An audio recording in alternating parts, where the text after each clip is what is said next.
Hi guys, and you're watching The Walking Logic. In this video, we're going to talk about how to not get stuck in love. Because when you are in love, what you do is you drown yourself in it and you forget the practicalities of life and you stop working on yourself. So in this video, I'm going to talk about how you can maneuver that. And what happens in love generally is that it's uncertain most of the times. You don't know if it's going to bloom into something really nourishing and supportive to you, or is it going to turn into something that damages you. So in this moment of not knowing how to ground yourself and be in the present moment and still work on yourself so that you don't regret that you didn't work on yourself while you were in love. So let's get into the video. Number one, if your brain stops working, it is not love. If you stop doing the things that are really close to you, it is not love. If you start feeling judged, it is not love. Loving someone should never lead to the downfall of who you are and who you want to become.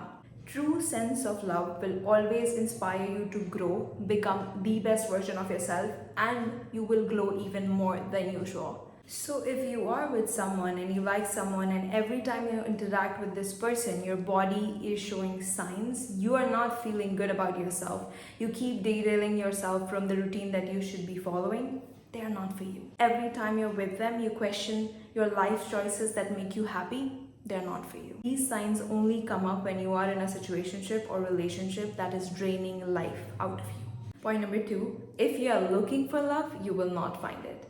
It is not a thing inside your room that got lost and you're trying to find it. Stop looking for love because it cannot be found. It is already inside of you. And only when it is reflected from the inside to the surface, that is, you truly love yourself, only then you can receive it from other people.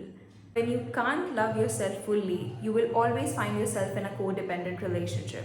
And of course, you will have the tag of being in a relationship, no FOMO, but you will always have unsatisfactory experiences, more chaos, more fights, more drama in your life. And if you want that, you can go ahead with it. But if you want a good relationship, you need to have a good relationship with yourself first.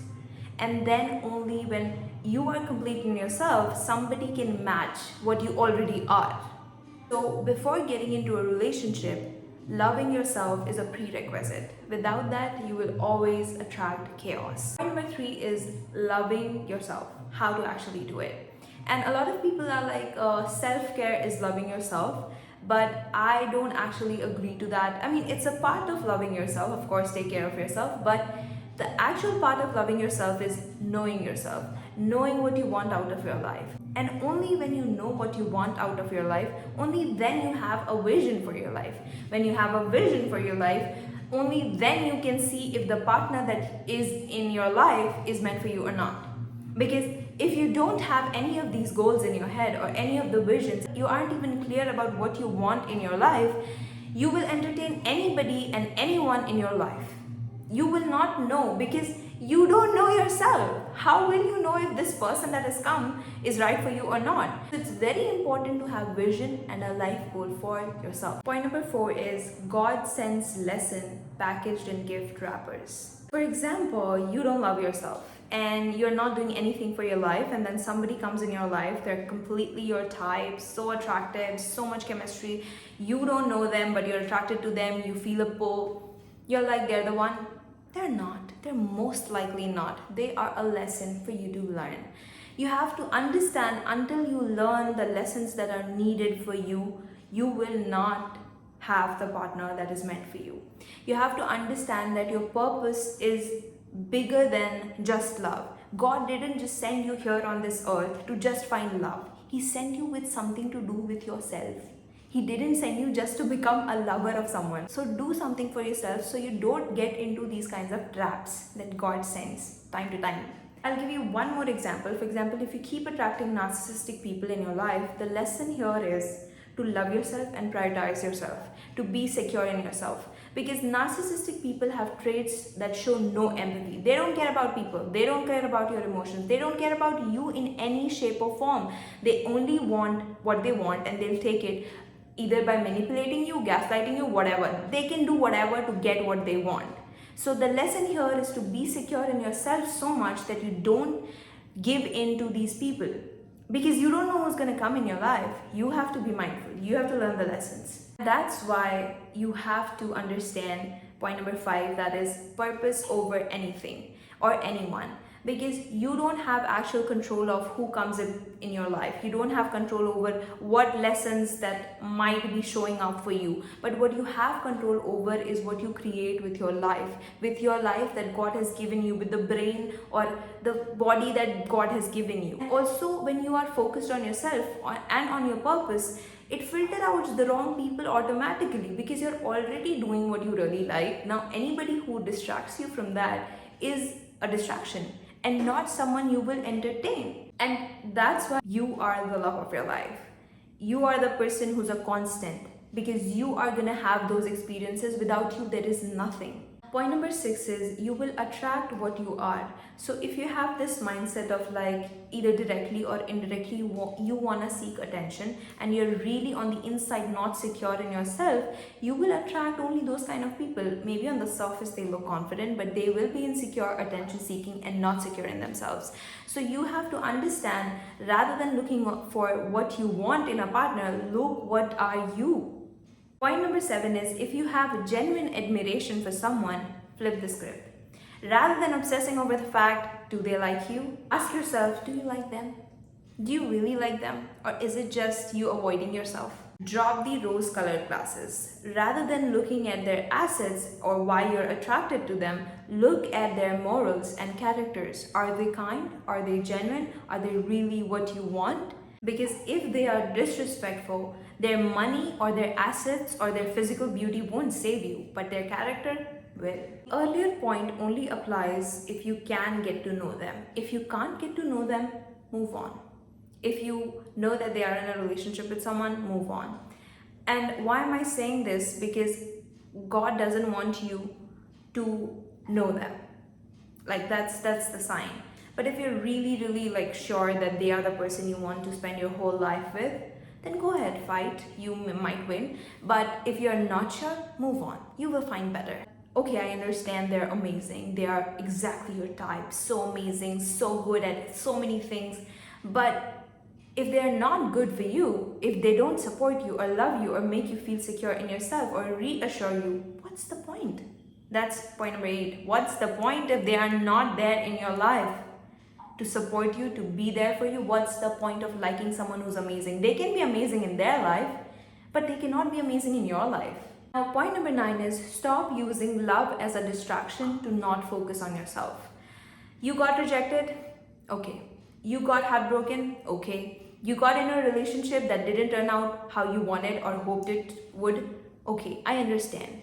I understand all this, and you can take all of your time and a lot of your time to heal from it. But it can't be forever. You can't do that to yourself. Where is the love for yourself? I mean, there are a lot of people who drink away their pain, for example. But what is the pain actually? The pain is actually of not being secure enough in yourself. It is the pain of not loving yourself. It is not the other person. Lose fantasy of being chosen or loved, because it's really important to love yourself and drop people from the pedestal you've made for them. Because nobody in this life can save you. Only you are the person who can save yourself and build yourself. If you think that someday someone will come and remove all the obstacles from my life and make my life happier and richer, it cannot happen.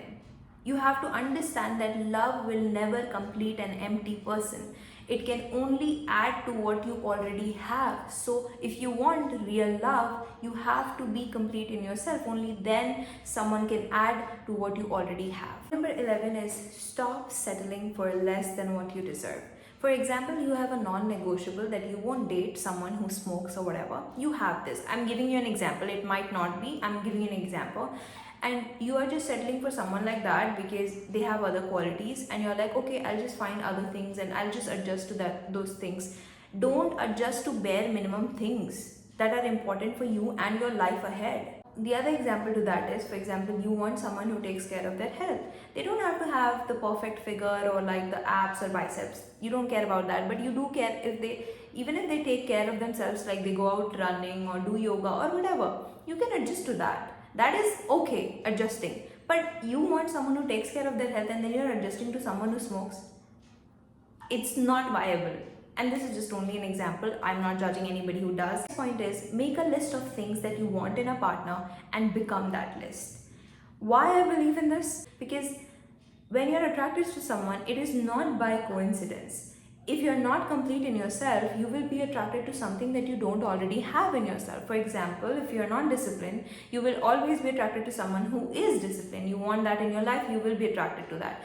So rather than yearning and aching for the person that might not be in your life, inculcate the qualities that you yearn for so that you don't become needy and you are actually secure in yourself. I was watching this influencer and she mentioned that what if the partner you have beside you is a clear reflection of how much you loved yourself? And I think that's such a great way of representing that your partner is a great way of reflecting that what kind of treatment you give yourself and you accept for yourself. Number 13 is don't shame yourself for having feelings. Because loving someone is not something you should be ever ashamed of, no matter who teaches you what. I don't care. Love is not something that makes you weak. You have to look at love in a different way. You have to look at love whether this love turns into something beautiful or is supportive, you will grow. And whether this love turns into something that is really damaging or really hurtful, but it is again will turn into something that grows you. So if you look at love through, okay, it will only grow me, you will not be so afraid of having feelings. So even if it takes time, accept what you feel so that you can grow. Next point is, if someone ghosts you, cheats on you, walks away, or does something that you know in your heart is really wrong, they don't deserve your empathy. Stop questioning yourself. If you are questioning yourself, like questions like, did I do something wrong? Was I not enough? Don't ask these questions to yourself. Of course, you can reflect that why this person came into my life and what they were trying to teach me, but you can't question yourself about why this person treated you the way they did, because that's who they are. You can't question who they are. You have to judge this person for who they are, and that's the only way you can move on from this person. So judge them so that you can move on. If you're really stuck in love and you really have been scarred in love and you really want to share your feelings with someone and you don't know who to, there are two kinds of people I can tell you you should never be sharing. Just be by yourself, write in your diary, do whatever, but don't share with these kind of people. Two kinds of people. The first is the people who don't have emotional intelligence. They will not understand you, will shame you for having feelings. Secondly, the people who do not have a fulfilled life of themselves or do not have a fulfilled love life. They will just make you feel wrong about everything. They will make you even more stuck. The last and the most important point is, don't perform in love or don't perform to make someone fall in love with you, because it's the worst thing you could do to yourself, because they will fall in love maybe, but they will fall in love with the mask that you've put on, and it's not something that is going to make you feel amazing any which ways. So what I always suggest is, be weird, be cringe, be clumsy, be messy, be you, so that the people who are really for you can find you. Bye guys, I hope today's video helped you in a lot of ways. Like, share and subscribe, and keep coming back for more.